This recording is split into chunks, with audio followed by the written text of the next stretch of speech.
Hey everybody, just got done making a key out of a steak knife for this Wise lock, and I want to show you guys how I did it because it's a little bit tricky, but it's not difficult by any means. As long as you have like a Dremel and some other really basic things. You can even use a file. If you don't have a Dremel, you can even use a file if you wanted to. I use a cigarette lighter. And then as far as the pick goes for this thing, just kind of showing you what you need. I just have a broken off. This was probably a city rake because I break those off like every 5 seconds. So anyway, you just need something sharp, or not sharp, but kind of skinny, and it doesn't have to be flat. It can be round if you have music wires, something like that. So that's the pick for the lock.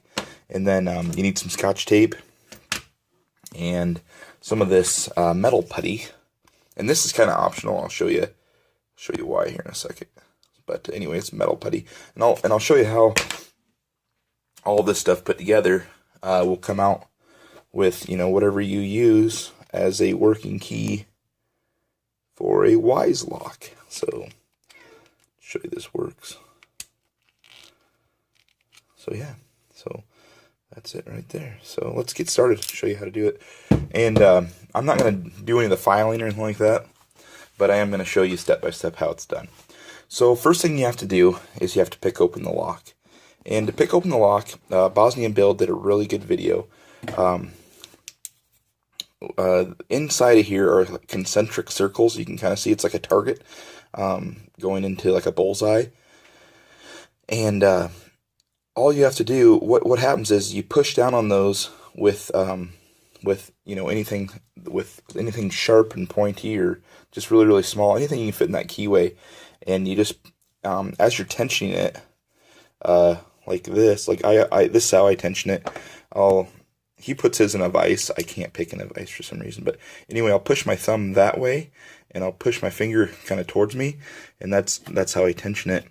And then these circles are kind of springy. I'm going to show you real quick.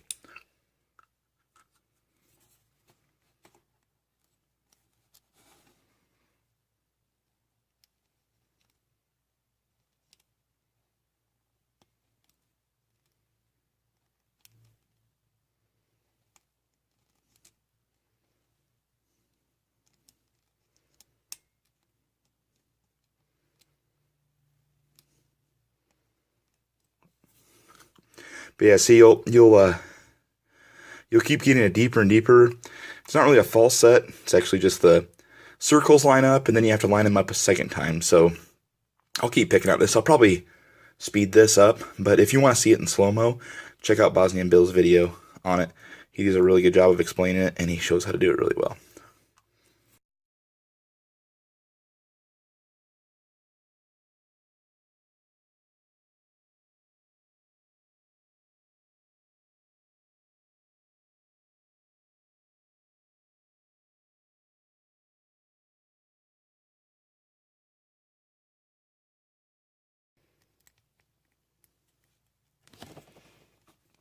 Alright, and here it is open finally.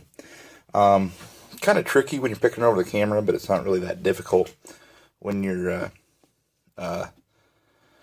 just holding on to it. The hardest part is getting held on to. But you can see here, I guess I don't need the flashlight for that. You can see here those circles I was pushing on up here they respond with these right here. So consider these like your driver and the spring. Then these would be your key pins. And basically all you're doing is pushing down on the key pins to line up the driver and the key pin with the shear line. And that's how you open it there. So, like I said, watch his video. He does a much better job of explaining it. And that is how I learned how to do it. So, anyway, since it's already been done, there's no use showing you a second time. But anyway, first thing you got to do is pick it open. So, now we've got it picked open.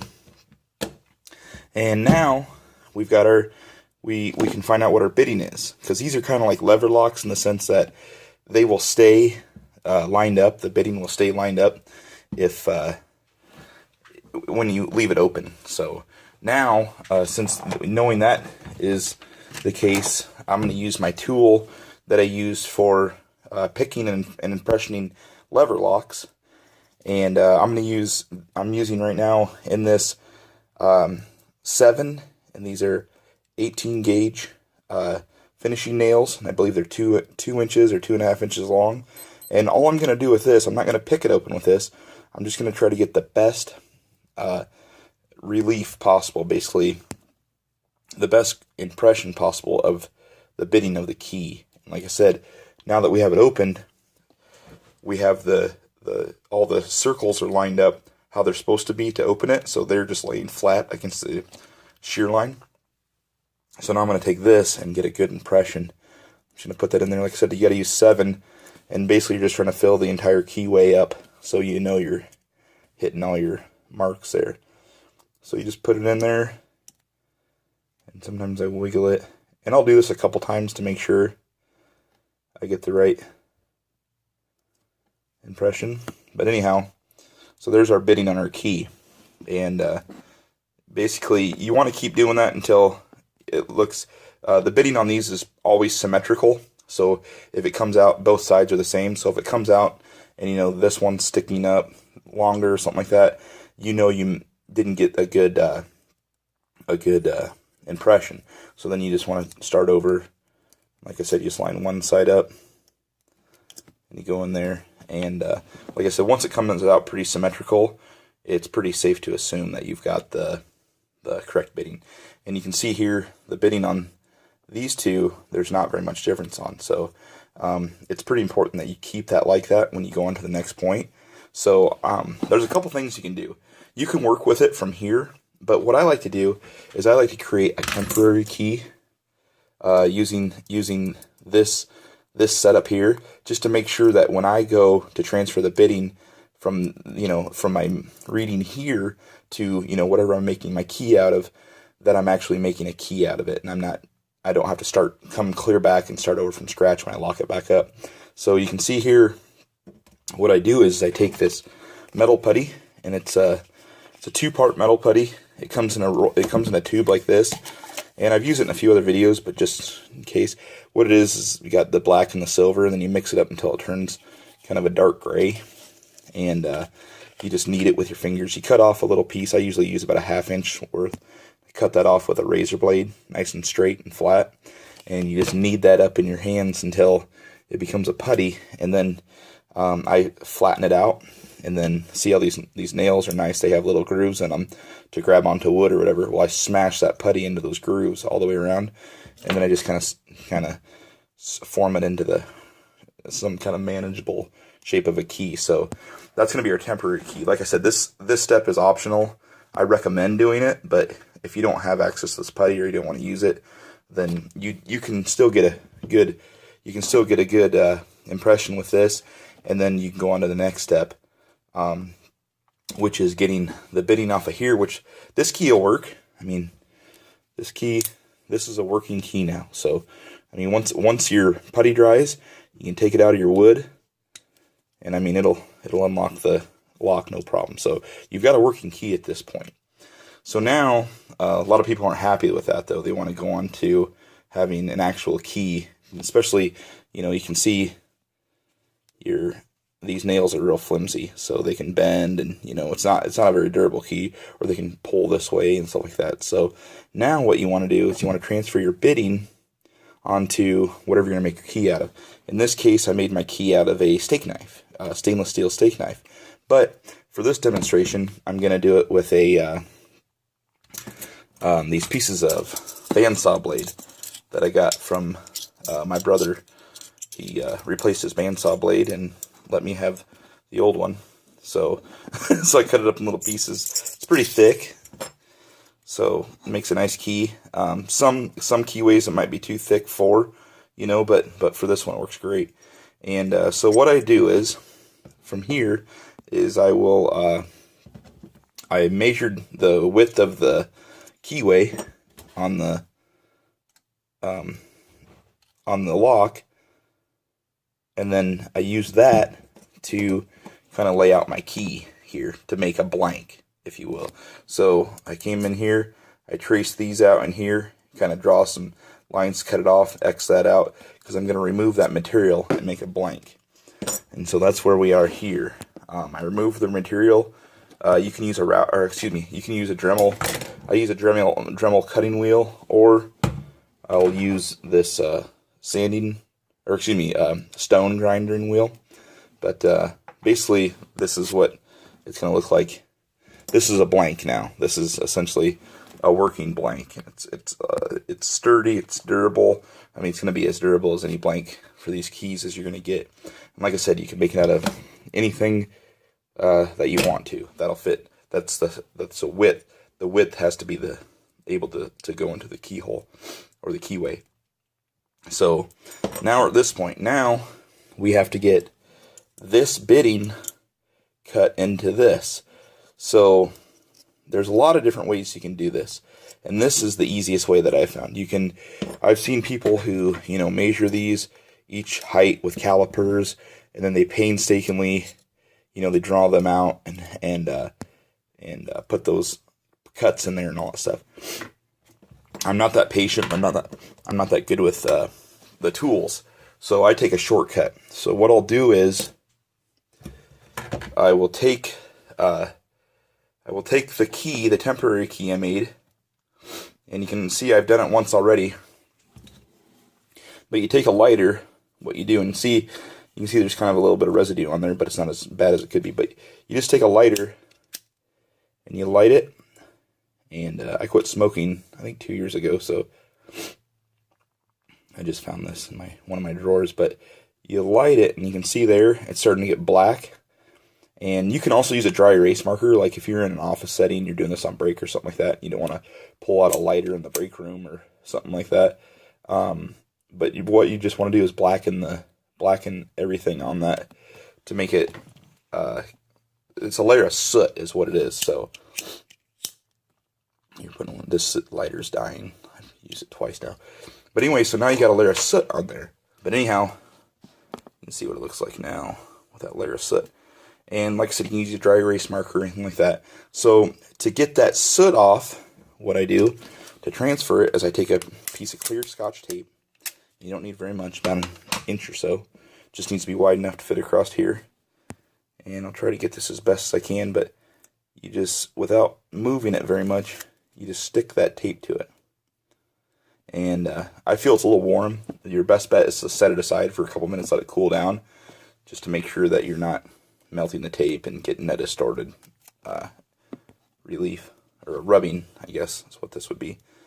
But anyway, so I just make sure everything touches. The main thing that you're concerned about is the heights of your nails. So everything else is just kind of the rest of the key itself. So now that I think we've got a good one, you can pull that off, and now you see you've got a nice crystal clear transfer of that bitting.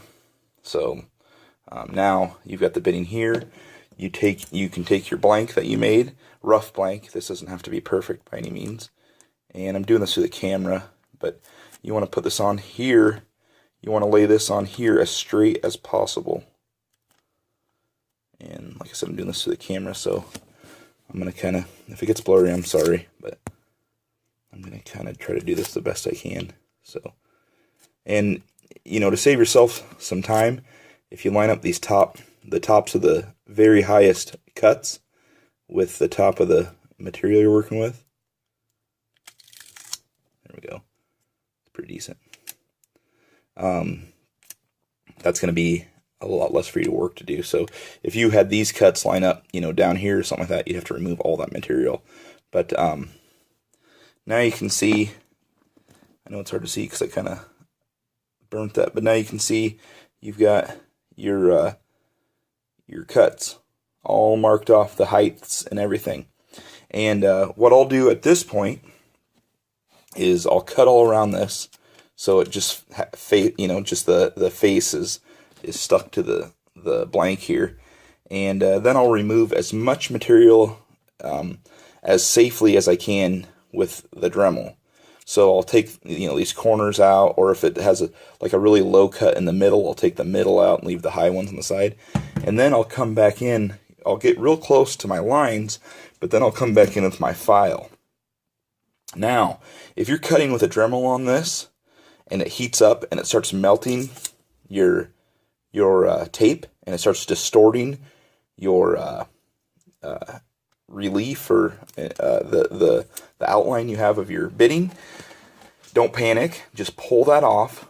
Let your part cool down, and repeat the steps where you heat this up or use the dry erase marker and make yourself a new one of these. And then once this cools down, you can kind of lay that back where you think it needs to go, and continue working on it with your Dremel, or if you're going back in for the fine tuning, you can use your file. So after all the filing's said and done, the end of it will look like this. And it's pretty rough. It doesn't have to be, for these, trying to get a focus, I apologize. For these, it doesn't have to be, you know, exactly perfect. Let's see if we can. But here's our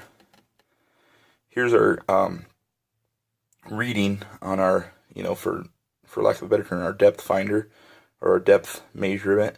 And this is it after a little bit of, like I said, I cut out the big chunks with the Dremel cutting wheel, and then I came back and I filed in the tight stuff with a really small file, really slow. And then, you know, if you mess up, all you gotta do is kind of just send everything back a little bit and start over. So you don't have to throw the whole blank away if you don't make this long enough, or if that's too deep, you know, you can move everything back down. So that's it. And then once you have it cut, into your blank, whether you use a square piece of metal or something like that, or a steak knife, in my experience, or as I did, you can just cut that off with your cutting wheel from your Dremel, or with a hacksaw, or however you want, or you can leave it. It's pretty fancy bow, if you ask me, for a lock, is that black handle with those cool rivets. But anyway, you can cut it off right here, and then take your Dremel with the grinding stone and round this off to make it a little bit easier on your hand, you know, when you push it and turn it. But basically, that is a working key. Also, if you can get a hold of the blanks for these, which they make them, they're out there, but I don't want to spend the money on it. So if you can get a hold of the blanks for these, you can buy those, and all you do is transfer that bitting onto it, you know, with a file. So yeah, I mean, it's pretty easy. Definitely easy. I know I made the picking look really hard, but honestly, it's not that hard if you're not trying to do it over the camera. So, final product, put it in, and sure enough, you got a working key now. So, you actually technically have two working keys, because the other one will work too. So, anyway, like I said, if you have any questions, I just want to show this because I haven't seen a video on it yet. So, if you have any questions, let me know in the comments. I'll be happy to answer them, or if I kind of skipped over anything or anything like that, let me know. And hopefully this helps you guys make some keys for these, and you can start bringing these back to life. You know, if you see them on eBay auctions, they're going real cheap without keys because they're so hard to get keys made for. So that's it. Like I said, always be looking in the utensil bins or in the tool bins at garage sales. Buy yourself, you know, cheap stock, I guess, for lack of a better term, and you can make keys out of it. So, like I said, let me know if you have any questions, and thanks for watching.